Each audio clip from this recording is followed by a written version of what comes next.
The revolution for sound money continues here in the United States of America, with Idaho being the latest state to make a bold and brazen move to that end. Let's talk about it in this video as we explore.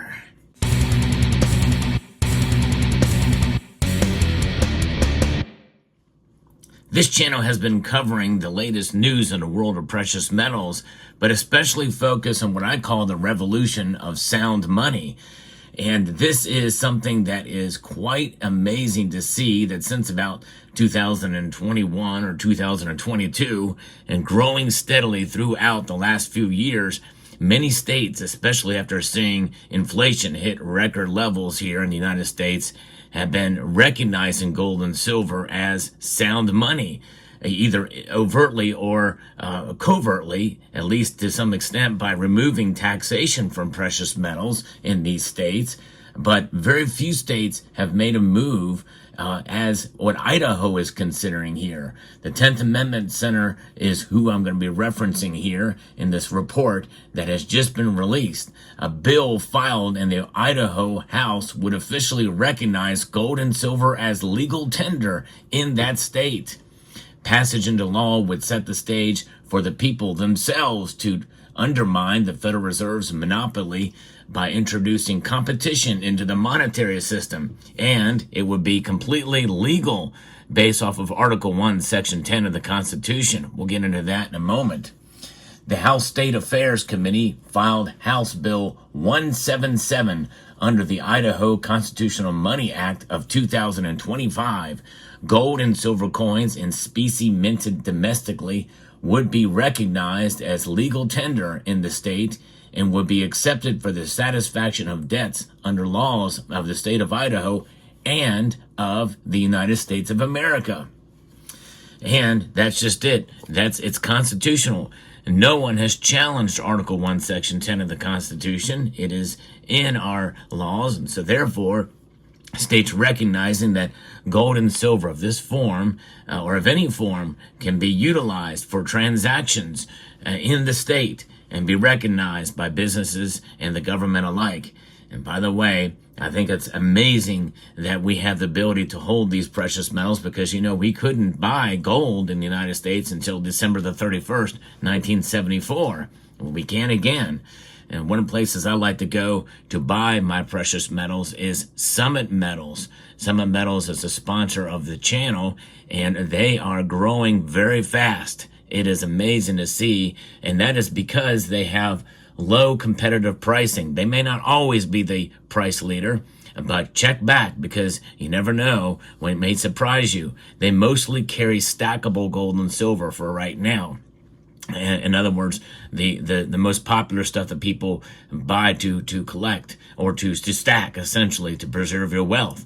They have very low prices, great customer service, and if there ever is a problem with your orders, they will follow up with you. They will make it right as best they can. They'll do whatever is in their power to make it right for you. So give them a check over at summitmetals.com and elevate your wealth.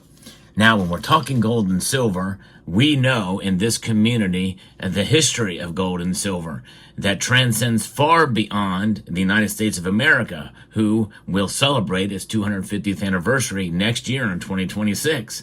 But nonetheless, what stands strong is Article 1, Section 10, and that is that gold and silver indeed are legal tender in the United States of America between states. But the states themselves are now taking bold steps, such as what Idaho is doing here. Now, what do you describe specie as? You've heard that term. It's defined as a stamped or imprinted coin having gold or silver content, or refined gold or silver bullion that is coined, stamped, or imprinted with its weight and purity and valued primarily based off of its metal content and not its form. So it can be a coin, that can also be a round or a bar with not associated with any government of any sort. So in other words, this Krugerrand could technically be spent in Idaho and be recognized for its precious metals content. And it's ironic and really kind of apropos here because the Krugerrand was the first a 1 ounce gold bullion coin issued in 1967. And it's also interesting because, it's also one of the newest silver bullion coins that are out there. This first began in production in 2017, mostly as a collector piece, but in 2018 with the full-born bullion version of that coin. Pretty amazing. The legislation specifically declares the state may also elect to use gold and silver coin and specie in conducting its business. So in other words, the state itself can use gold and silver for the business of the state. And that is profound. Literally putting their money where their legislation is. It's pretty cool. All right, the passage of H177 would make Idaho the 6th state, only the 6th, to recognize gold and silver as legal tender, as they always should have been doing. Utah led the way, establishing constitutional money back in 2011. And there's other news on that front, which I may get to in a future video. Stay tuned for that. Wyoming, Oklahoma, Arkansas, and Louisiana have since joined. Indeed, in fact, Wyoming, indeed, does have their own goldback. This is a Wyoming goldback, and this is legal tender and can be used to traded inside of Wyoming. And by the way, these goldbacks can be spent anywhere for any business that would choose to transact in them. They're not limited to the states from which they are issued. And of course, the usage of goldbacks is essentially the magic of them, or what makes them work is the businesses and institutions recognizing the official goldback exchange rate. That is what makes it work. As long as that is in place, then it really means that the premiums matter not on these and for purchases if they're utilized as currency. Otherwise, they're just high premium collectible RM notes. But if they're actually used in transactions and that's respected, then that's a way that you can use gold to transact. And of course, obviously, silver can be utilized as well. And gold coins can be utilized as well in transactions if this bill were to be passed. The bill's legislative findings declare the legislature hereby recognizes the right of Idahoans to conduct business in gold and silver coin and specie uninhibited at their own discretion as a right never delegated by the people of Idaho to any government institution. Practically speaking, this would allow Idaho residents to use gold and silver as money rather than as mere investment vehicles. Passage of House Bill 177 would represent a big first step against the fiat-based Federal Reserve System by creating a foundation to pull the rug out from under the state and local levels. In essence, it would set the stage for the people themselves to undermine the Federal Reserve's monopoly by introducing competition into the monetary system. And that would be legal based off of Article 1, Section 10. The next step would be for the people to start taking advantage of the status of gold and silver as money by using both as such instead of Federal Reserve notes. And of course, you can still use Federal Reserve notes, obviously, but it gives you another option.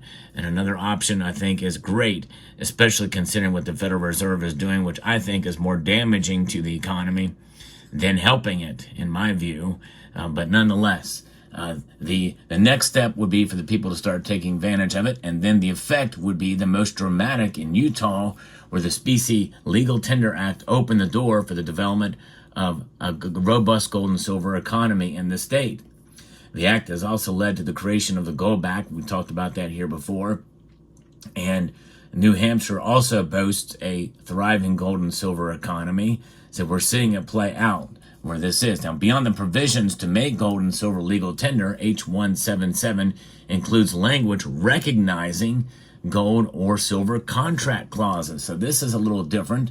Unless expressly provided by statute or by contract, no person or other entity may compel another person or another entity to tender or accept gold or silver coin or specie unless agreed upon by the parties.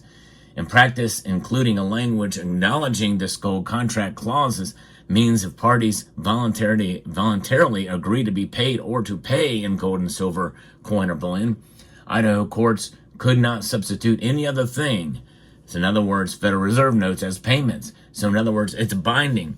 You must be paid in gold and silver at the time of the contract. Courts will recognize that in disputes, that it would be paid in that regard. That's important. The principle behind the clause is simple. It requires the payment must be made in a specific amount of gold or its paper equivalent. For example, a mortgage might stipulate that the repayment must be in the form of 30 ounces of gold. Gold clauses to protect the parties into a contract from currency debasement and incentivize the use of sound money. And of course, we know Article 1, Section 10, no state shall make anything but gold and silver coin a tender of payment of debts. Currently, all debts and taxes in most states are either paid with Federal Reserve notes, which are authorized as legal tender by Congress, or with coins issued by the U.S. Treasury, very few of which have gold and silver in them. In fact, the only ones that do are out of circulation now. Here's examples of two right before you here. And this is how it used to be. Gold and silver coins here in the United States. Pretty amazing. So it was referred to the House State Affairs Committee, where it must get a hearing and pass by a majority vote before moving forward in the legislative process. So this is at the very beginning stages of it, but it is a nice, bold move to see Idaho make. So we'll see what happens from here. I like to bring you the latest news in the world of precious metals, and I'm looking to grow the channel. And I appreciate you taking the time to watch this video and engage, and I hope you will consider subscribing to the channel if you haven't done so already. The statistics show on the channel that more than half of my viewers are not subscribers. So if you could subscribe, it would be much appreciated. I'd like to provide the latest news and the content to you in the world of precious metals. So with that, I'd like to extend a multitude of gratitude to each and every one of you for taking the time to watch, and to encourage you to please rate, share, comment, and subscribe.